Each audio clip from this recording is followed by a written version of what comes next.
am here tonight is a testament to the dedication of generations before me. Women and men who believed so fiercely in the promise of equality, liberty, and justice for all. I accept your nomination for Vice President of the United States of America. You know, this is proof that the promise of this country, that our development is in our diversity, is still alive. You know, my father, as you know, Mario Cuomo, back in 1984, gave a big speech at the Democratic National Convention. Geraldine Ferraro, obviously personally important to my father, you know, an Italian-American, but a woman was on the ticket, and that was huge. He wrote about it, he spoke about it, it was a big deal at the convention, the idea of a woman. Back then, the idea, yeah, imagine if it were a black woman, an Indian black woman, forget it. And now, here we are.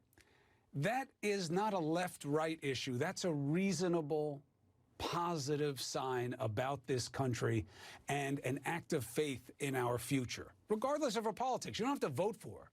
The fact that she exists and is taken seriously and rewarded by a party with this way on the merits, it's a good night for us. She is Kamala Harris, the senator, already big deal, now the vice presidential nominee for the Democratic Party. Big deal. Angela Rye, Karen Finney. Big deal for me, bigger deal for you, because proof positive of the promise. Not just we can, we did. And as Americans, again, she wins, she doesn't win. You like her, you don't like her. The fact that what she represents, Angela, as a human being is not disqualifying, that's proof positive in the promise of this country, no?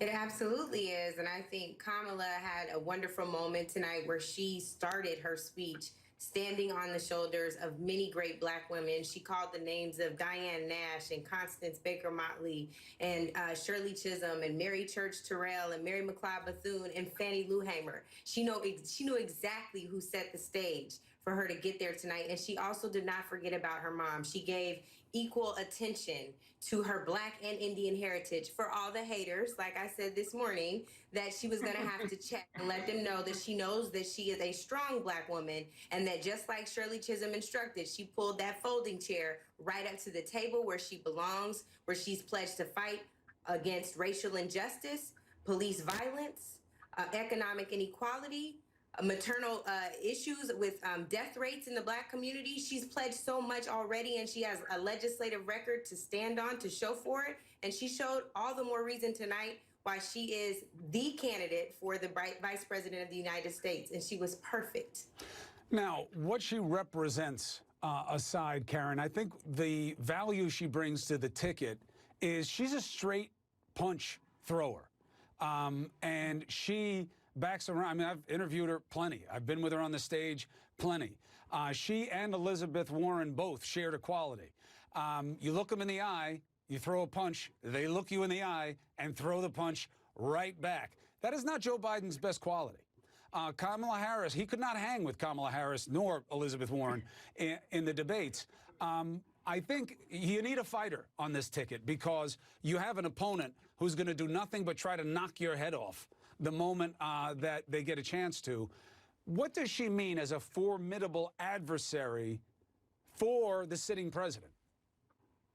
Well, let's just say, I mean, the prosecutor was on deck tonight, right? I mean, she had to do three things, and she did them beautifully. She had to tell her own story and introduce herself. She had to start to, make the case for Joe Biden, but then show that she is going to be the person who will prosecute this case against Donald Trump and what Trumpism has done and is doing to this country. And I think we can't separate those two things, because it's not just about defeating Trump.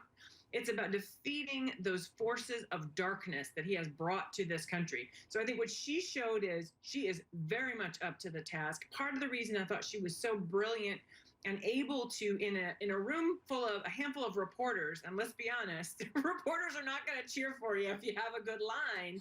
And she was able to deliver it as if she were in a room full of people. That's a prosecutor. That's a prosecutor who, you're a lawyer, Chris, who knows how to deliver your opening argument, your closing argument to 12 people in a jury box. you know who your audience is, you know what your facts are, and you come with it. And that's what I think we saw tonight. I think she and Biden, one of the beautiful things is they are a wonderful complement to each other. I think, and he understands that this is about not only undoing the damage that Trump has done and making that case, but talking about the future. And Kamala represents the future. Her life experience, her lived experiences represent who this country is and where we are going. So many of us come from these families that are, a little bit of mixed masala, as I like to say. So I thought I just thought she did a beautiful job. And last thing I want to say on this, there is no vaccine for racism. It was a good line. Come on. That was a bar. Like, go. It was a good line. I'm with you. It was a good line. And I have to say, I got to jump to break, but I got to give Angela credit.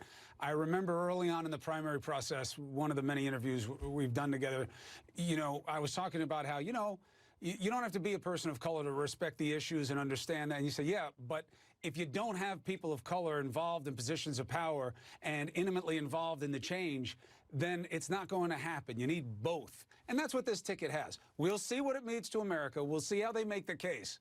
And we'll see how people respond to that case. But it's true. You have to be represented for it to be real and not just an idea. And that's what you now have in the form of Kamala Harris. It's a big night no matter what your politics are. Angela Rye, Karen Finney, thank you very much. Always a pleasure to have you both. Thank you.